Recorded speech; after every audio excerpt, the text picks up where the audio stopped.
En la actualidad, ¿qué críticas se han hecho a la teoría de Freud sobre la interpretación de los sueños, Montserrat?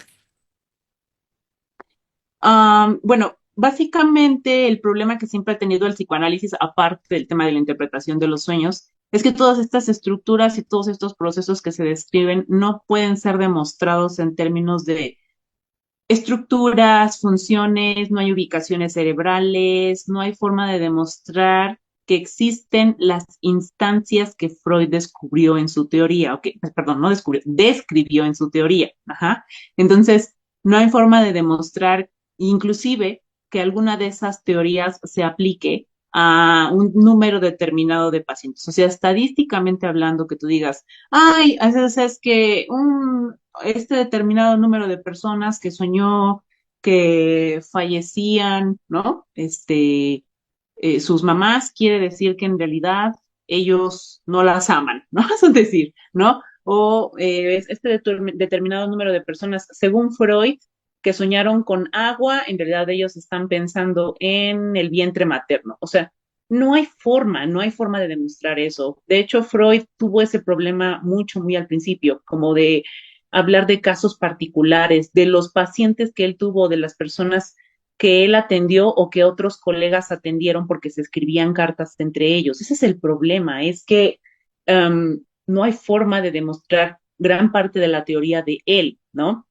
También otra de las cosas que ponen mucho, o sea, otros psicólogos que han estudiado el psicoanálisis o algunos psiquiatras, por ejemplo, en Estados Unidos que han estudiado el psicoanálisis, consideran que Freud eh, manipula intelectualmente con su misma teoría manipula intelectualmente otras teorías de otros autores, ¿no? Es lo que se Y las, dice. ¿no? O sea, las aplica para sí mismo o las aplica para sus pacientes en particular. Entonces, de pronto se vuelve, o sea, esta es la parte de la controversia y por supuesto que lo que más puede en el psicoanálisis es cuando alguien dice, bueno, pero es que el psicoanálisis no tiene fundamento científico, ¿no? O sea, no tiene un método científico como lo tendría la psicología experimental o la psicología, no sé, la cognitivo-conductual, ¿no? O hay por ahí una vertiente sistémica humanista que pues, es un poquito más de métodos y una metodología de aplicación de test, aplicación de pruebas. Entonces, la gente hace una crítica muy fuerte del psicoanálisis hoy en día, ¿no? Sin embargo, hay Sí. otra gama de psicólogos que dicen, bueno, o sea, pero a ver, alto, si ciencia es perseguir la verdad, si ciencia es sí tener una metodología o un encuadre a la hora de dar terapia, si ciencia es, o sea, sí trabajar con el paciente desde el contenido que nos está dando, apoyarlo, ayudarlo, o sea, porque sí hay una estadística, en Estados Unidos sí existen estadísticas acerca de el éxito que tienen ciertas terapias y por eso el psicoanálisis no ha dejado de ser una rama tan importante, por ejemplo, ¿no? En Estados Unidos, en Francia o en Inglaterra. ¿Por qué? Porque hay un número de éxitos determinado en tratamiento, ¿no?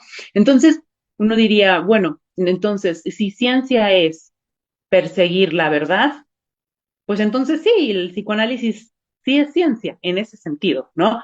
Pero insisto, esta es la gran controversia que desata el psicoanálisis, que no hay nada que se pueda comprobar, no hay nada tangible, no hay algo que tú puedas tocar. No hay, por ejemplo, el mecanismo de condensación, ¿dónde está? ¿En el hipotálamo? ¿En dónde? O sea, dónde está la función cerebral o cuál es su ubicación neurológica? Entonces, ese sería el único problema. Bueno, el único, el origen de varios problemas que ha Sí, tenido el uno de psicoanálisis. tantos. Totalmente, ¿no? Ujú. Y es que a la fecha hay mucha controversia, hay mucha animadversión por parte de otros enfoques, de otros especialistas, que no siempre se refieren al psicoanálisis de la mejor manera, por el tema Sí, del fundamento científico que ellos asumen que carece. Y es ahí donde sí, lo toman como que un punto controvertido para generar la demás controversia que se desata. ¿Cómo tú como psicoanalista reseccionas todo esto? sí. O sea, hay un autor por ahí que después me gustaría compartirte por si hay alguien de la audiencia que esté interesado, ¿no? Que me parece que es David Brownstein, me parece que es él. Este psicólogo, él es el que precisamente defiende más al psicoanálisis frente a la ciencia. diciendo, bueno, a ver, o sea, de hecho Freud intentó que todo fuera lo más científico posible al principio, porque él es médico, ajá, él es neurólogo, entonces, por supuesto que lo intentó a más no poder, intentó darle un fundamento científico a cada cosa que él hacía, hasta que se dio cuenta de que no podía seguirlo haciendo, porque las instancias que él describía eran más teóricas que físicas, ajá, pero de todas formas seguían funcionando y siguen funcionando porque después de todo hubo muchos otros psicoanalistas que, como ya hablamos, ¿no? Klein, por ahí Winnicott, ¿no? Por ahí, inclusive el mismo Jung coincidió perfectamente bien con Freud, ¿no? En ese sentido de Adler, hubo por ahí algún encuentro también con Lacan, me parece, o sea, todos estos personajes han compartido en cierta o gran medida, ¿no? O sea, en una gran o menor medida con Freud, que están de acuerdo en que el encuadre, la metodología, la técnica tiene su rigidez metodológica y el objetivo siempre ha sido y siempre será ayudar a los pacientes y cómo Claro. sacarlos adelante para que eventualmente ellos vivan una vida sin conflicto psíquico. Ajá, entonces, si eso no es ciencia, pues, ¿qué es, no? Entonces, por supuesto que, o sea, mientras exista esta como controversia, esta desconfianza hacia el psicoanálisis, ¿no? Probablemente muchas personas digan, bueno, yo prefiero ir con cognitivos conductuales, bueno, yo prefiero ir con humanistas, está bien, o sea, bueno, en realidad cada quien, Es los psicólogos somos respetable. como los zapatos, ¿no? Ajá, sí.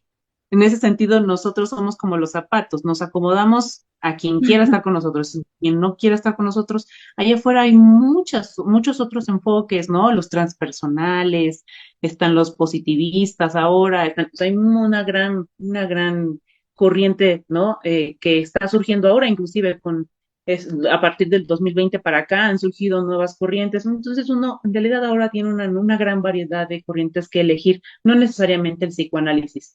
Esto es lo que ofrece el psicoanálisis. A muchos les gustará, a muchos no, y así se queda. Claro, es totalmente respetable, ¿no? Se entiende que cada enfoque tiene sus propios referentes, que se encuentran detrás, que cada quien de forma independiente ha tenido un aporte y ha coadyuvado bastante a la psicología. Entendamos con ello de que mientras el respeto no se pierda cuando se quiera emitir una crítica que se espera también de que sea constructiva, pues esperemos que se maneje siempre de esa forma. Habrá también preguntas que a la fecha no son viables de responder porque todos estos referentes en vida pues ya no se encuentran, solo tenemos como que sus libros, sus editoriales, los aportes científicos y no que han hecho a la fecha y mantengamos como que la línea de estudio bajo lo que tenemos a tiempo presente.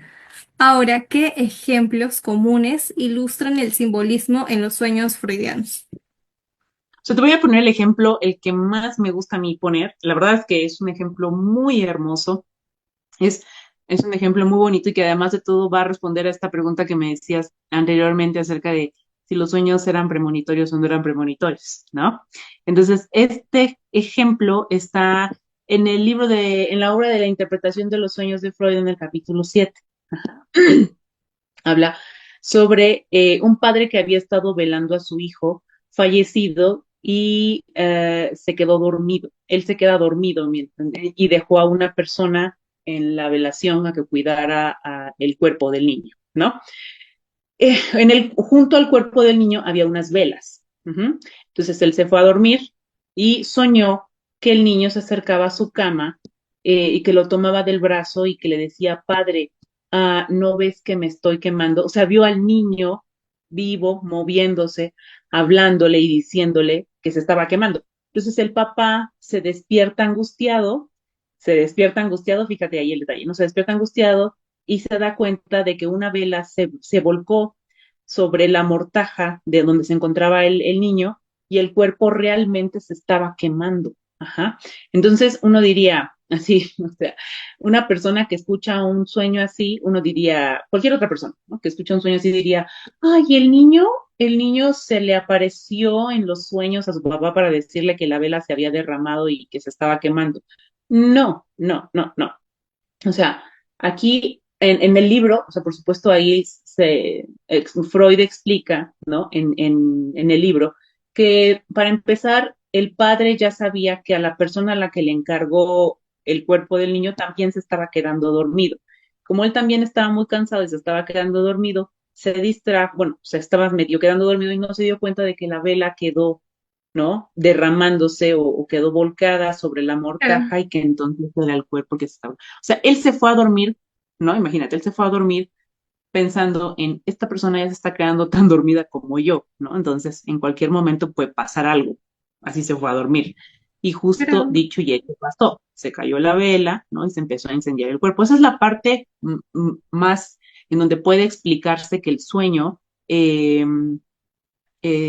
no es una premonición, es toda una serie de eventos que pasan en nuestra cabeza. Pueden pasar o no pueden pasar.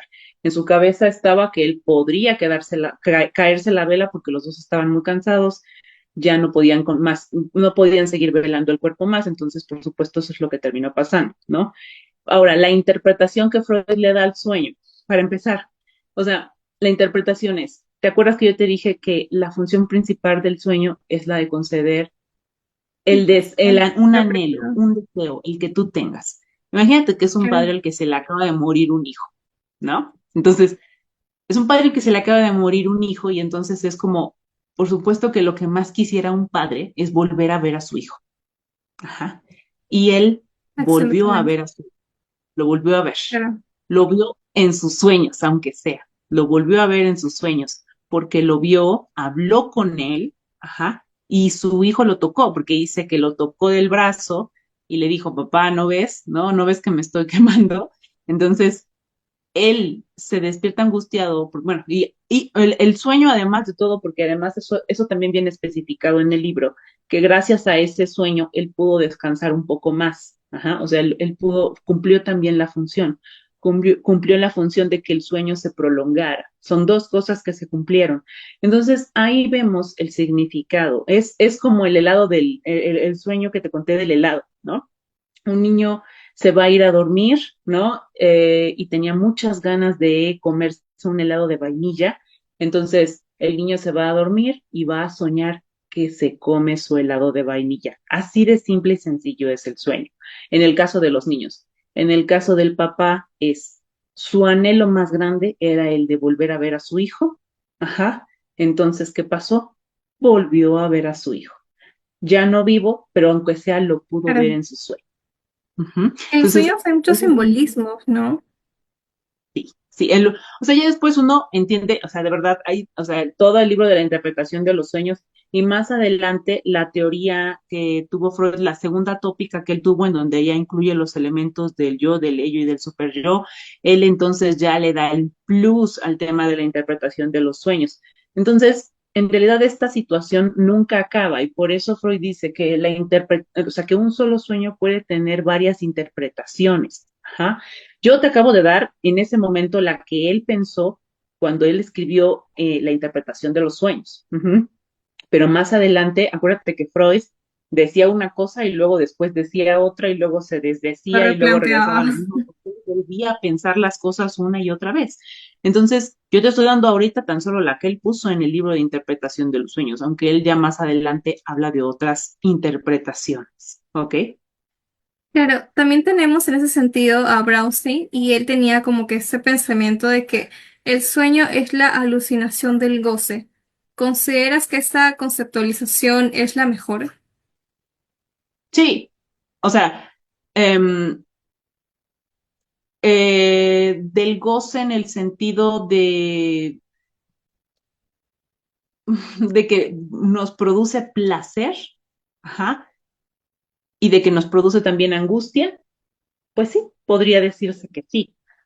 Recordemos que el sueño tiene muchos significados y que el sueño proviene del inconsciente Claro, y que del sí. inconsciente están estos anhelos y que algunos deseos y anhelos que están allí no son muy agradables y hay otros que sí son agradables, pero cuando menos lo que más prolifera, ¿no?